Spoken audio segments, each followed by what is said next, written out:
काय निदर्शने करताय, काय नेमक्या मागण्या आहेत? दिल्लीमध्ये महाराष्ट्र सदनामध्ये छत्रपती राजर्षी शाहू महाराज, महाराष्ट्राचे पहिले मुख्यमंत्री यशवंतरावजी चव्हाण यांचा पुतळा ज्या पद्धतीनं त्यांच्या व्यक्तिमत्वाला विसंगती असा करणार आहे, याबद्दल 2024 साली महाराष्ट्राचे उपमुख्यमंत्री कैलासवासी अजितदादा पवार यांनी हे पुतळे बसवले जातील अशा प्रकारची एक सभागृहामध्ये शब्द दिलेला होता. पण अजूनही महायुतीच्या सरकारनं हे पुतळे बसवलेले नाही आहेत.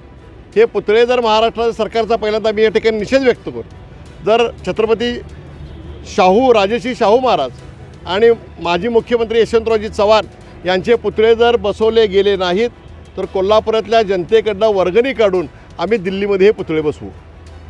सरकारला काय अल्टिमेटम देत आहे? सरकारला आम्ही एवढंच सांगतो की फुले शाहू आंबेडकरांचा विचार घेऊन आपण लोकांच्या समोर येता आणि सांगता, पण तुम्ही त्या पद्धतीचं आचरण करत नाही आहे. म्हणून या ठिकाणी आम्ही त्यांना इशारा देतो की या पद्धतीनं ज्या थोर पुरुषांचा जर अनादर केला गेला तर आम्ही खपवून घेणार नाही.